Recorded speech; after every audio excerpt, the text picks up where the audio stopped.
Close your eyes, exhale, feel your body relax, and let go of whatever you're carrying today. Well, I'm letting go of the worry that I wouldn't get my new contacts in time for this class. I got them delivered free from 1-800-CONTACTS. Oh my gosh, they're so fast. And breathe. Oh, sorry. I almost couldn't breathe when I saw the discount they gave me on my first order. Oh, sorry. Namaste. Visit 1-800-CONTACTS.com today to save on your first order. 1-800-CONTACTS. Introducing the new Volvo XC90 with 7-seat versatility, Google built-in, and advanced safety features for all your precious cargo. The new Volvo XC90, designed for life. Visit volvocars.com/US to learn more. You're saying, Judge, he breached a contract by showing up an hour late, but in both contracts it says 5, and what you've got is you've crossed out 5 and put in 4 after the fact.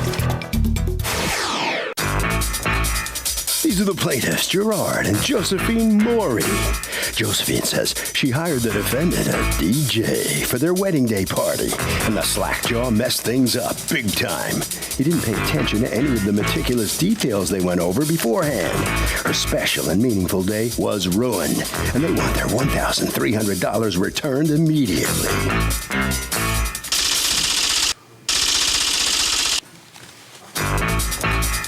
This is the defendant, Jason. He says he's been in the wedding business for 19 years, so he knows a thing or two about dealing with brides on their big day. Thank you very much. This bride, however, sent the police to his house 2 hours before he was scheduled to be at a reception, scaring the bejesus out of his daughter who was home at the time. Bottom line, this plaintiff is a bridezilla. He earned his $1,300 and he's keeping it. He's accused of being a wedding wrecker. All parties, please raise your right hand. What you are about to witness is real. The participants are not actors. They are actual litigants with a case pending in civil court. Both parties have agreed to drop their claims and have their cases settled here before Judge Marilyn Milian in our forum, the People's Court. Litigants have been sworn, Your Honor. Thank you, Douglas. You're welcome. Gerard and Josephine Maury? Yes, good morning. You are suing Jason. You've asked us not to mention the last name or the name of your company. Jason's company, you're the owner, right? Yes, ma'am. Okay, for $1,300, amount that you paid him for his DJ services at your wedding, because according to you, he didn't earn a penny of it. Tell me what's going on. Yes, good morning, Your Honor. We had contracted Jason to provide us with our DJ services for our wedding last August. Unfortunately, things did not turn out well on our wedding day. Prior to, and it's a great practice, Jason has the brides or grooms come in and fill out a packet, which I believe, I have a copy of that. Outlining any special announcements, anything traditional, anything extra that you want at your wedding to make your wedding special. So I had written it all down in the packet, and in addition to that, we had met prior to the wedding, and we sat down and went in specific detail about each and everything. Like what? For example, I had chosen to honor my husband's parents who are no longer with us. We chose Moonlight Serenade as our wedding song. And then I, in addition, chose another song by Helen Reddy called You're My Home. And I had emailed him, I believe you have a copy of that, asked him if he could find it. It's not too easy to find. And he came up with the idea, well, instead of doing it right after your first dance, how about if we do it after the cake cutting ceremony? And unfortunately, right after Moonlight Serenade, everybody left the dance floor, and my husband goes to sit down, and the special song came on, and I was like, wait, it's not supposed to play now. He actually had to stop and start the song over, which he announced. So I'm going to start this song over because it deserves you to dance to it in its entirety. All right, so now, what else did he do wrong that would make him refund every penny you paid him? He showed up late. How did he show up late? The reception was supposed to start at 4 o'clock immediately following. The contract he's handing me says 5, and the contract you're handing me says 5, and someone has crossed out the 5 and put a 4, and nobody's initialed this. Well, the copy that we gave you, I don't know what you're referring to with his copy. I haven't seen it. Is, for lack of a better word, the sloppy copy. When we met with him on August 1st, we were filling things out and editing and changing things. Well, this is important because you're saying, yes, Judge, he breached a contract by showing up an hour late, yes, but in both contracts it says 5, and what you've got is you've crossed out 5 and put in 4 after the fact. He doesn't have anything that says 4. So if everything says 5 o'clock, how did he show up late? Let's just go by the contract that says 5. You sent the police to his house? And yes, actually we did. You sent the police to his house at what time? About 2 o'clock. 2 o'clock for a contract that says 5? Who do you know in the police department that would send cops out to a DJ's house at 2 who's supposed to be there at 5? What city are you from?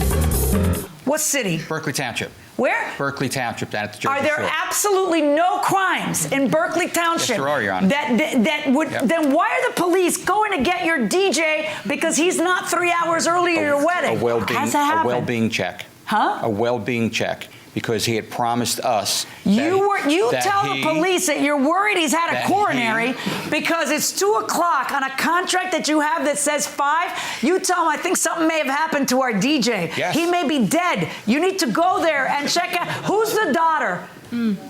Step on up, sweetheart. So you're at the house. Is your dad there? At this time, no. So the police come to your house, and what do you think? I thought something bad had happened to him. I thought, did he get into a car accident on the way there? Did something bad happen to him? Okay, so you were at a previous party. I got a phone call from the police officer. He's on the phone. First thing, I was alarmed.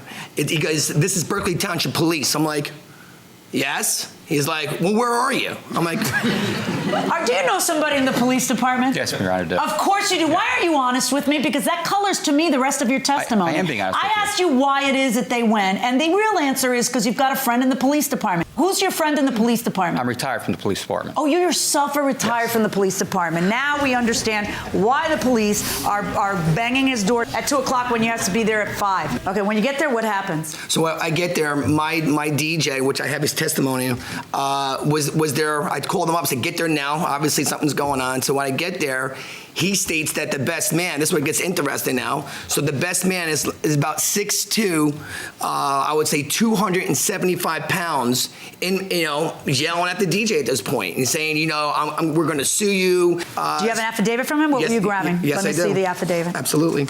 So the DJ gets there, and when I arrive, the DJ's told me the best man is upset and he's angry and he's going. Who is your best man? And I don't need his name. I'm saying, who is he to you? A friend or? Yes, a friend. Yes. Okay.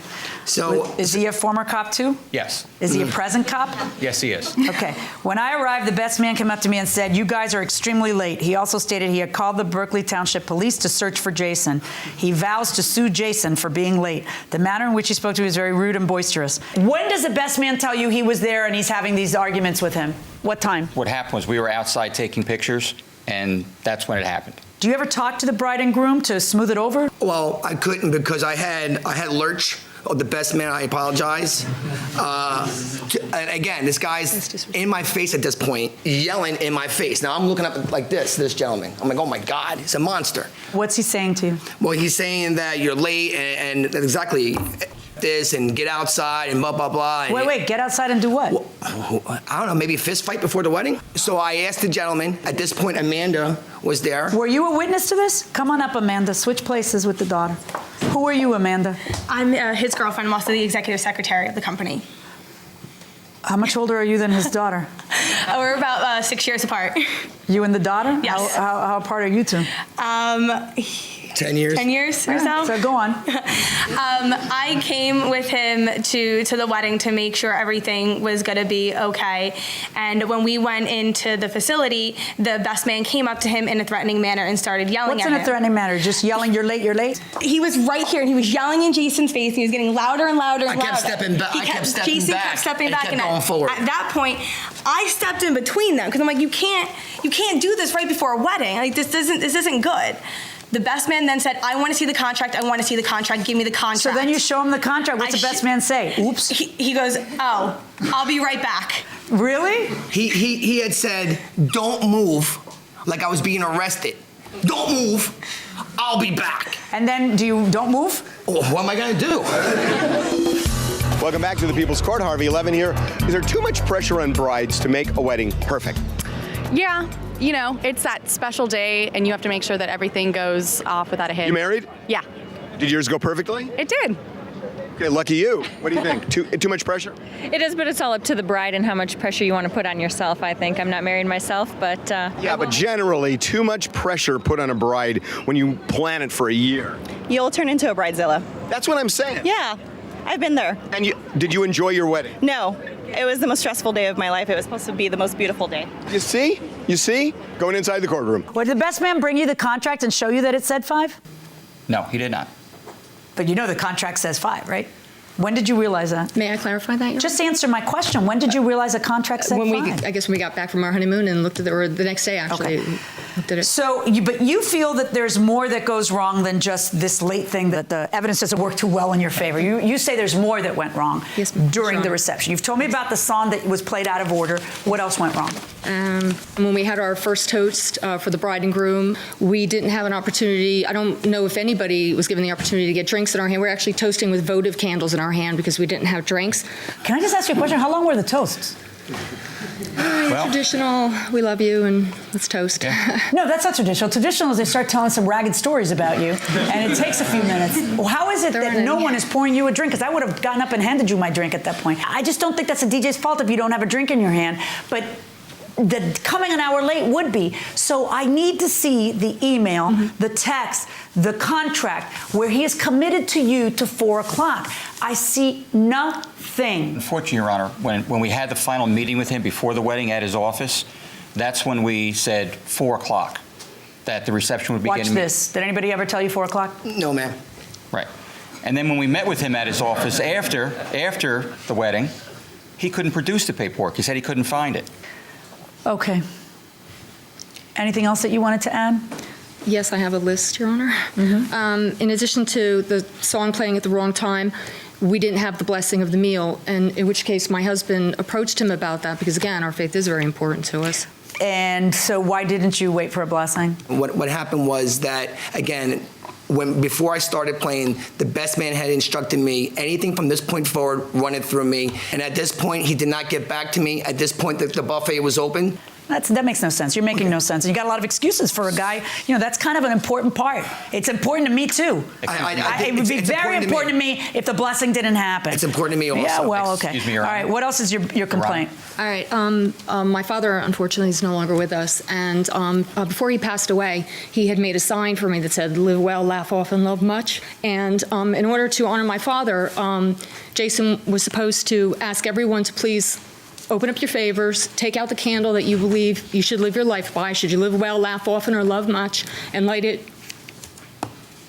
in memory of my father. Is that in the... Yes, Your Honor, it is. Did that happen? No, Your Honor, no. At all? No. Okay. And why didn't that happen? Again, I made the announcement, and the groom was nowhere to be found, so I didn't want to start something where he was not in the room. What else is your complaint? My husband and I did not get to have a last dance. I've never been to any event. Did you not announce the last song? At the end of the night, again, extremely hot. The groom was nowhere to be found, so I could not play their wedding song Apparently, the groom didn't attend his wedding? He was not to be found. We looked for him, so at the end of the night, I had said to her, we're about to wrap it up. Did he say to you, no, Your want to Honor, play your last song? No knowledge that I was dancing the last song of the night with a coworker. I would have preferred the last song be with my husband. Did anybody say this is our last song during the song? No. Your Honor, that's not true at all. We would never do that. Okay, here's the deal. Put your hands down. We're done. I'm ruling. Sorry. Okay? This is really food for thought for any bride out there or anyone doing any contract, that if you're going to change something that is in writing between parties, do so in writing. As for the other things, I don't think it's my place to decide what I think is important or not to you, but it is my place to decide what is a material breach of a contract or not. I think a couple of these things are enough of a breach to warrant some money back, but certainly not what they're asking for. My verdict is going to be in favor of the plaintiffs in this case in the amount of $300. Judgment for the plaintiffs. Thank you, Your Honor.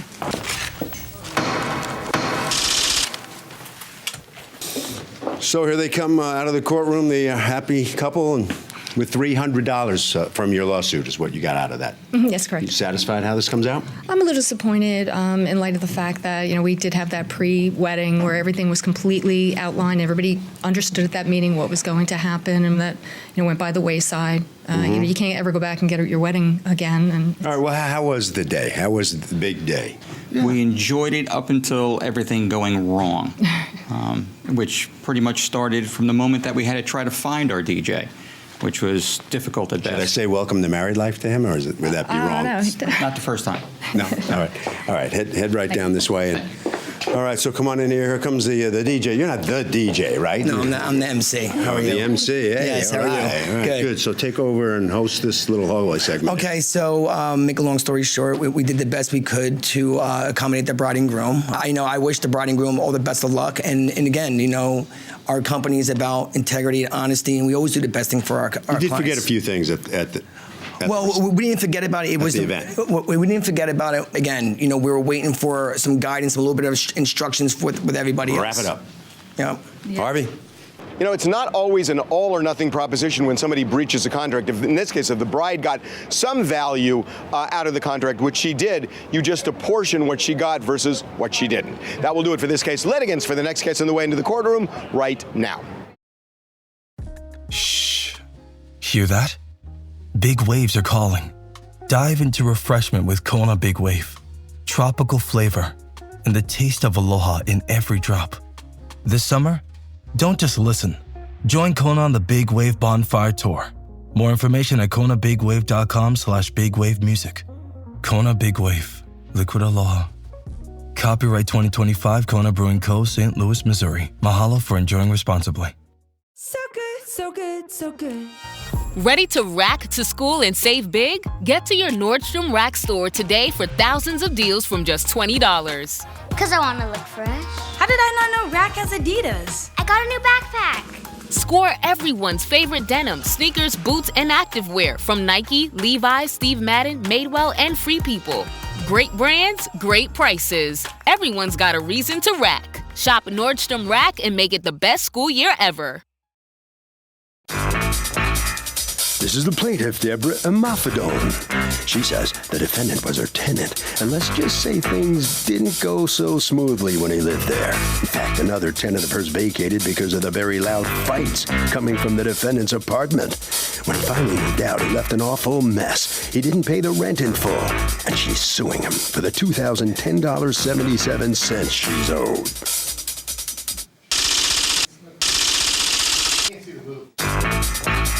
This is the defendant, Atiba Edwards. He says he has no idea what he could have possibly done to make the plaintiff so mad at him, and he has no idea why she's suing him here in this court. He agrees their landlord-tenant relationship wasn't a marriage made in heaven, but he was shocked when he found out she was actually suing him for things he definitely does not owe. He's accused of being a bit too loud.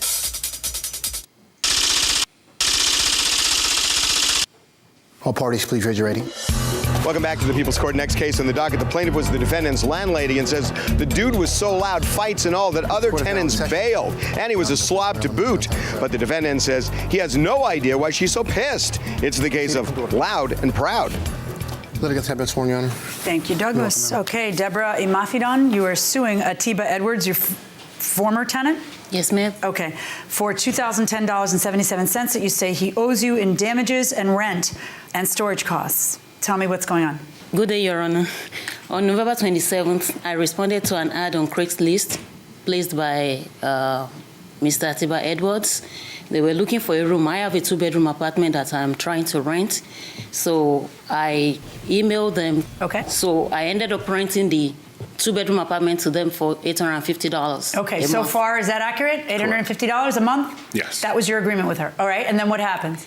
So another issue was they had no money because usually it's 1 month's rent, 1 month security deposit. So it was like, because of Hurricane Sandy, a lot of people were homeless. So I'm like, okay. So you let him move in without giving you any money? Yes, ma'am. That was very stupid. Yes, I did. Okay. Because I guess I was. What happened to where you were living? At that time, only thing I had was my vehicle. So we were pretty much just, rummaging around, trying to find places to stay, staying in the car. All right, so you rent the place, and then what happens? So they said What they would month not is be- this now? The hurricane was the end of October? We moved in November away. 27th. We made an agreement that they would be paying weekly. Okay. The rent is $850. I said, okay, pay $220 the first week, then subsequent weeks, pay $210. But every once in a while, we'll come up with excuses. So I ended up getting. This is why you $240. asked for first, last, and security, so you're sure the person Yes, can afford ma'am. the apartment. Yes, ma'am. I guess I was emotional, like, okay, because of Sandy, I was, I really totally understand that they were homeless and they really needed a place and they didn't have any money. All right, so he ends up Yes. paying rent December, January, February, then what Yes, happens? they did on a weekly basis. Right. Then on February 4th, at about 1:40 a.m., I got a call. So it was another tenant in the same house, and she said there is a fight downstairs. Our children were awake crying. So I'm like, what's going on?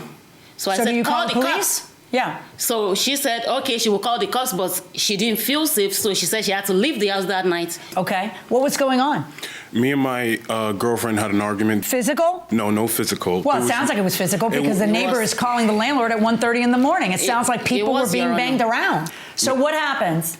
So I called him twice. There was no answer. Then I sent him an email at 1:54 a.m.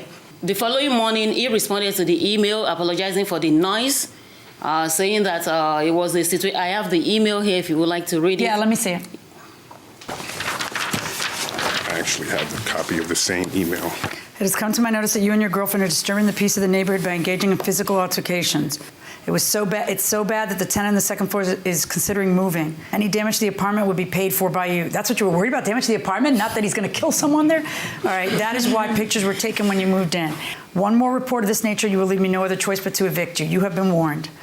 I do apologize for the noise complaint. We had an argument and ended it. The situation was outside my control. I tried to resolve the issue numerous times, but kept being aggravated by my partner. If any future disruptions occur, you have my word, I will vacate the premises immediately and pay for any damages. My intentions are not to create any uneasy atmosphere. All right, that's fine. This is happening on February 4th. At some point, he tells you he's leaving. When is that?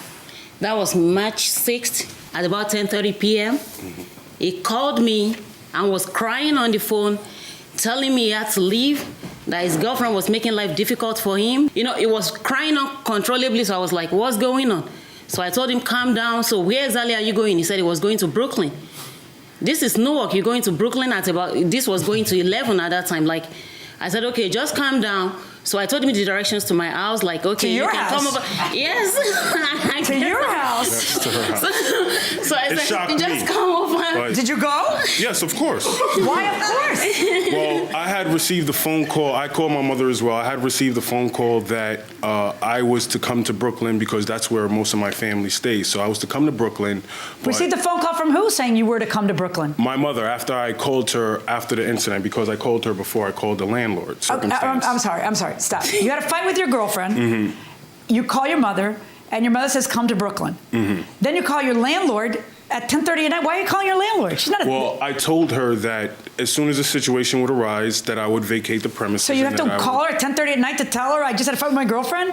Well, it wasn't pretty much. to Then she invites you over? Was she barking up your tree? No, she wasn't barking up my tree. She's actually a very kind and very. So she invites you to her house to do what? Well, I guess her intentions to were calm for him me down, to Your Honor, stay because he was there crying. for the night, or Did you just to stay there calm for the down. night? No, I actually did. No, his mother picked him up. All right, so bottom line is he goes home with mom. Yes, ma'am. Okay, and girlfriend moves out, and you go see the apartment, and what do you find? So, is it a good idea to get chummy with your landlord? I think it's never a good idea to mix business and pleasure, of course. Fair enough. That's a pretty standard principle. I think it's a good idea. Why? Because you'll get less complaints. Well, what happens when something goes wrong and now there's suddenly a relationship? With the landlord? Yeah. That's a problem then. Yeah, that's a problem. Going inside the courtroom. So I went over there with my son, and it was a mess. It was like a pigsty. I have do you have pictures to pictures? show you. Yes, Okay, ma'am. can I see those pictures? When they moved in, Your Honor, if I may say. Yeah. They moved in with nothing. What is this, the top of a TV? That was my TV, Your Honor. Okay, and you're suing for $250 because the outside got damaged by burn marks? Yes, ma'am. Okay, you think that you could get $250 if you sold this TV at a flea market? This TV's from what century? It was 2008, Your Honor. Right. And what did they do? The TV works, it's just that it has the burn marks on top? Yes, ma'am. What were you smoking in the apartment? I smoked cigarettes. No, my girlfriend smoked cigarettes and I smoked Black and Milds. So You smoke what? Black and Milds. It's a pipe tobacco. Right. This might be a good time to quit if you have no money for rent and other things, and you're living out of your car. Yes. Wow. Were you working? Yes, I was. Was she working? No, not at the time. What was she doing all day? Because we know what she wasn't. Well, I can explain that picture. First of all, we cleaned every day. No, you didn't, pal. We cleaned every day that we lived there. Now, the reason why that stove was like that was because, like she said, our electricity and our gas got cut off. So only heat and only source of light that we had was the top of that stove. There was no lights. There was no anything else That's in your the defense apartment. to whether you did damage to the stovetop with all that? Okay. What happened to the blinds? The blinds, I guess, were damaged due to simple opening and closing of the windows. Really? Because it looks like somebody's fist might have gone through them or something may have, I mean, it That broke. is a Simple opening and closing doesn't break it. This is literally ripped off, those little things. I mean, these aren't that expensive. I'm just saying that, what happened to all these doors? Yeah, I One of believe the that was doors- the night he said it was. One of the main doors to the smaller bedroom, of which you spoke of earlier, I pretty much smashed the door in because Wow. Yeah. it had a lock on the door that I didn't have the key to, which she was supposed to supply us with. Okay, the so you room decided to got- just bust it open? Well, I with had your no fist? choice. I had stuff in the room that I Well, needed to how'd you get to. your stuff in there to begin with? She had opened the door, and the room door remained open. That you say this is all horse manure, right? Yeah, no, this Okay, wasn't how did your here. fist go through this door to cause that? That wasn't a fist. Oh boy, that sure looks like a fist. It's fist high. What is that? I just kicked in the door. It was a simple kick in the door. Oh, just a simple, your average everyday run-of-the-mill kicking in the door. Not- Oh, you understand she has to replace the door now, course. right? Oh, wow. No good deed goes unpunished. What happened to the top of the TV? We usually burn incense in the house to alleviate from the You smell. people are of smoke. burning a lot of stuff in the house. Maybe you need to spend less money on the stuff you're burning in order to be able to pay the electric bill. So go on. So our agreement was initially from month to month. I told her. No, what happened to the TV? Oh, the TV, we just put in, because I didn't have an incense holder, so I would put the incense on the TV and just. Are you kidding me? You would just burn the incense on the TV, and when that burning part came to the TV, what was supposed to happen? You could put a plate underneath? It was negligence. How high were you? It was negligence. I wasn't high at all. It was negligence. Show me the bills to come up to the figure that you're asking for in damages. What's the $100 you're charging for April? He has his mattress, his toaster, and then some. So $100 is for rent for the mattress and the toaster? Because I just wanted him out. Why don't you just throw it out? If you already sent him a letter and he doesn't come and pick it up and a month has passed, that's a reasonable amount of time in your state. So now I need you to prove to me the damages. I need to see how you come to $810.77. You don't have them? I don't have it. Well, why are you looking He told for me them the then? material. You know No, whether they're in I there made or a not. list. Why have you been looking for 5 minutes? I made a list of the things that needed to be replaced. The list is coming from your flapping gums right now. I want proof. You don't have it? No, Your Honor. Okay. All right. Based on the evidence that I have seen, I'm finding in your favor on the $850 for March rent. I find this to be a month-to-month contract. I find that you're not entitled to the $100 for the mattress. You want to make arrangements with Officer McIntosh to go pick up your mattress and your toaster? I definitely will. Okay, that's what we'll do. And is there any reason why you can't do it in the next 24 hours? No. Good, because I'm going to give you 24 hours to do it. Okay? I'm going to award a nominal amount for that 100-year-old television that he burned. And I'm going to come up with my own estimate for the damages. 4 damaged doors, 5 window blinds, burned walls and floors, kitchen countertops, medicine cabinet. And I'm finding very close to the amount that you've come with no proof on, but just based on your pictures, I can see that it's going to cost you at least $800 to do repairs on this place. So I kind of agree with you. So based on that, I'm finding in your favor in the amount of $1,680. Verdict for the plaintiff. Pay the lady. Thank you. On this verdict, the plaintiff has collected for some rent and damage that you are alleged to have caused. What's your feeling on this outcome after this trial? Well, I had no problem with paying the damages or even going over the apartment with the landlord. It was pretty much her persistence with just trying to collect the money and not, get in contact or communication with me, because communication ceased as soon as, I moved out. Where did it all go wrong? I mean, you were communicating fine at one point. Yeah, we were, and I have the emails to prove it, but at some point, I guess, she just got, tired of the back and forth. Well, I really don't know, because I agreed to meet her and do the walkthrough. So it was pretty much just downhill from there. Make those arrangements with Officer McIntosh on the mattress and come on in here. All right, so you collect not everything you sued for, but you satisfied how this comes out? Yes, I am. Good riddance to bad rubbish. Well, you've really reached out to this guy. Yes, Why? I did, because he's like my son's age, and I saw him like somebody who was trying to make something out of his life, and I tried to encourage him, but at the end of the day, things didn't work out. And You think it was a good idea to invite him over your house? no, it wasn't. Why'd you do that? It wasn't. I just felt for him because he was crying, he was weeping, so. All right, okay. All right, take it to Harvey. Well, as this gentleman kind of explained, it is true that it's nice to be friends with the landlord until things go wrong. And when things go wrong, it gets really awkward, and it's probably worse than if you didn't get friendly with the landlord at all. Don't mix business with pleasure. It's a pretty good principle. That will do it for this case. Litigants for the next case on the way into the courtroom right now. Hey, it's Paris. I love sparkly things, right? Like stars. Duh. And thanks to Hilton and Auto Camp, I just slept under them. Picture me serving looks by the fire outside my luxurious Airstream, making s'mores with the kids, while a national park is our backdrop. The great outdoors meets Hilton hospitality. That's hot. Explore all the new ways to stay at Hilton.com. Hilton for the stay. This is the plaintiff, Jennifer Anderson. She says she gave the defendant a down payment on a car and told him she'd have the rest of his money for him after she got her tax refund. Well, her money got held up with the IRS, so she asked the defendant if she could just finance the rest of his payments for the car. That's when the guy got all nasty on her. She decided she no longer wanted to do business with him and is suing for the return of her $1,500 deposit.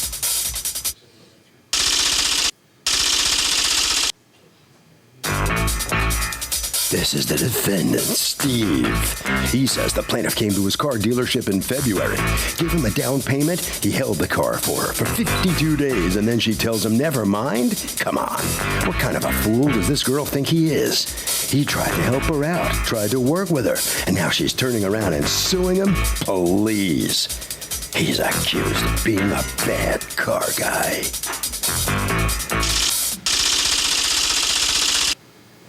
All parties, please raise your right hands. Welcome back to the People's Court. Next case in the docket. The plaintiff gave the defendant a down payment on a car, but couldn't pay the balance because of an IRS problem. Now the defendant won't return the balance. But the defendant says he held the car for 52 days, so it's his deposit. It's the case of 1040 over and out. Thank you, Douglas. Okay, Jennifer Anderson, you are suing Steve. You've asked us not to use your last name or the name of the auto sale company. Are you the owner? Yes, ma'am. Okay, you're suing Steve's Auto Sales Company for $1,500 down payment that you put on a car at that company that you feel you should be able to have refunded because you have changed your mind about buying it. Okay, tell me what's going on. I was shopping around for a car, and I looked on the internet, and I found the car that I was interested in buying. So I emailed him around like February 18th. And I told him that I was interested in looking at the car, and he told me I could come down and see the vehicle. So you see the vehicle, you like it, and you buy it. And you were going to be buying it cash, but you didn't have the cash. Yeah, so I talked to him, and I explained to him the whole situation. Which was? I was waiting on my tax return. Why don't you just wait until your tax return comes in and then buy it? Well, the car would be gone. And well, why were you looking without the tax return in your hands yet, right? It would be more responsible to just kind of wait until you have the money before you spend it. Yeah, you're right. Right, okay. That makes sense. Because things like this don't happen if you wait until you have the money before you spend it. All right, so then, so you wanted the car. The reason why I did that was because I was insured when I would have the money. Who insured you when you would have the money? Well, the guy that I did my taxes with. Yeah, how'd that work out for you? Bad. Right, because he doesn't give you the money, does he? No. If he gives you the money, he can insure it. If it's the government giving you the money, you got to wait on the government. Yeah, right? right. Okay, you know that. You're a big girl. All right, so go on. So I went down there and I test drove the car. I went there with my cousin. And when I went in there, he told me with some other guy that I spoke to, I think his name is Dan, he said that if I had any problems, well, March 15th was the deadline at first. Okay, so you went in and you signed a contract what date? The 22nd. Of February. February, 2/22. So you were going to have like 3 weeks to finish the sale, to 3 weeks to get the refund check. Yes. They were going to hold it for you for all that time. Yes. And the purchase price of the car was how much? Do you have the contract? Yes. Okay, let me see copies of the contract from both parties. Do you have a copy of the contract? Yeah. Thank you, sir. That's the defendants. This is the plaintiffs. He was being, or should I continue? No, hold on one second. Okay, I'm sorry. Okay, go on. When I went there, he was, well, both of them were being nice, the guys that were there. And I told him I had $1,500 to put down on the car, and I would have the rest for him, the $15,000. He assured me that if there was any problem, he would give me my money back. You know that's not what you signed, though, right? Or, well, have you read what you signed? I did after the fact. Okay, this is why we read things before we sign, because our signature means we are acknowledging what is on the writing. It means, yeah, that's good with me. And you know that in capital letters right above your signature, it says deposits are not refundable, right? Okay. Yeah. You didn't see that when your pen was a nano inch from it? I didn't think nothing of it because of how nice they were being. I know, but people could be nice, but they, you know, business is business. You're not their daughter. I mean, he could be nice because he's being nice to a customer. You're a nice lady, but that doesn't change the terms of what they're agreeing to. It says it right there, deposits non-refundable. Who's telling you, according to you, that, oh, don't worry, it's fully refundable if you change your mind and make us hold a car for 2 months? Well, he told me. Because we're in it for that warm, fuzzy glow of helping you and not to make a buck. He said to me, well, if you find it somewhere else a better deal, you just go and take the money and go and buy it. That's how he was. Did you say that to her? No, I did not. Okay, how are you going to eat if you say that to your customers? Correct. Right. So what happens in March? She doesn't have the money on March 15th, and what do you guys do? She came into my office. It was the March 2nd, according to the contract. She basically, you know, we explained to her that, yeah, she actually came with documentation showing how much she was getting for a tax return and everything else. And I said, no problem. I'll work with you. If you want the car, I said, it's your car. You're talking about February 22nd. Yeah, correct. Okay. You took that, so I lost the date. Okay. But anyway, the agreement was I would hold the car. I actually told her I'd take the car. I wouldn't put it up for sale anymore, and I parked it downstairs. Now, you don't actually put here how long you're going to hold the car. How come? She told me it was 3-4 weeks. And that was fine with you? That was fine. But then what happened on March 15th? 3-4 weeks came by. She called and said she didn't get her check yet. She said it would probably be about another week or two. I said, no. I said, the car's yours. You left the deposit on. I said, when you get the check, come in and buy the car. 2 weeks before that, maybe 10 days before the April 5th date, she got me on the phone and told me that at that point in time, she was saying, it doesn't look like it was going to happen. I can't get the money. And her mother was involved with that phone conversation. And basically, we agreed on April 5th. Listen, either you come up with the money by April. Was she trying to get out of the deal then? She didn't flat out say it, but at April, you know, I gave her till April 5th. I said, all right, you know what? I'm going to give you 10 more days, and this is going to come to a resolution. So April 5th came. Well, that conversation was on the phone with her mother, and her mother says, listen, if she doesn't have the money by April 5th, I'll give her the money to buy the car. I said, no problem. We're all in agreement to that. And it was a phone conversation, but there was nothing in writing to back that up. But anyway, April 5th came, and basically we asked her, are you buying the car? She said, no, I'm not buying the car. And that was it. Well, at some point, did she say, give me my money back? Oh, yeah, she asked for, I said, why do you feel that you're justified getting, a deposit back? I said, all you did was waste 52 days of my prime season to selling cars. Tax returns time is my time to sell cars. I said, I hold this car for you for 52 days. Do people often, say, hold the car till I get my tax? All the time. I do it all the time. This is the first time ever that it didn't work out, and it'll be the last time I ever be nice to anybody and make this offer. I learned from my mistake. Maybe you just sell it when they have the cash in their hands. Yeah. Exactly. I've had other people come in to buy that car since I had a deposit, and I said, I'm sorry, I have a deposit. I can't sell you the car. Simple. Have you ever read your contract before leasing a car, buying a car? No, I haven't. Have you? There's a contract? Yeah, there you go. You? No. You? Yeah. bull. Going inside the courtroom. I asked him as well if I could just finance it through my mother until I got the check and just to pay it off. He wasn't willing to work with me in that way, and as well as me talking. Anytime I needed but you understand, I mean, okay, just out of curiosity, why weren't you willing to finance it? It's totally untrue. She did, and I said to go on my website and fill out an application, which was never done. Okay. In any event, you understand that wasn't your deal. The deal that you saw, see, there are consequences to putting your signature on contracts. I mean, you're not special. You're not Teflon. I can't pretend this stuff doesn't affect you, but it affects every other litigant in the world when they sign a contract. You sign a contract that says you're going to buy it and that it's non-refundable. Well, isn't it offered on the contract, though, as well, to finance? I don't know. He's saying he was willing to finance it. You still willing to finance it? Where's that car now? I still have the vehicle. You want to finance it? Fill out a credit app. If you have good enough credit, you can buy the car. Want it? I'm scared to buy it from him now. Okay, well then be scared to buy it. Because these are your two choices. Let me be very clear. You don't have a leg to stand on in your lawsuit. Okay? You have signed a document that says deposits are non-refundable. I see that one of your friends named Morgan. No, that's not my friend. That's my cousin. She was there as well. Who was there as well? My cousin. Okay. Morgan has put an affidavit in here saying, oh, they told us it was refundable. But that's a little bit hard to swallow when you sign a contract that in two different places says deposits are non-refundable. That's the contract you signed. There are consequences to doing this. And you can't just later say, oh, don't believe me, not your lying eyes, Judge. It was a totally refundable, hold it for 2 months. If I don't feel like it, there's no consequences for me contract. I'm not going to buy that because they can't stay in business if they do. So I know that's not what happened. Plus, your contract says that's not what happened. Now, you have two choices. You lose $1,500 or you finance and buy the car. It doesn't make a difference to me what you want to do, but you might want to finance and buy the car so you don't lose your $1,500. So what's it going to be? You want to think about it? Yeah. Okay. You go ahead and think about it. As for getting your deposit back, which is what this lawsuit's about, I rule in favor of the defendant. Okay? You say that you're willing to go ahead and have her finance it, but right now you have a contract that says that it's a sale, that it's a sure sale.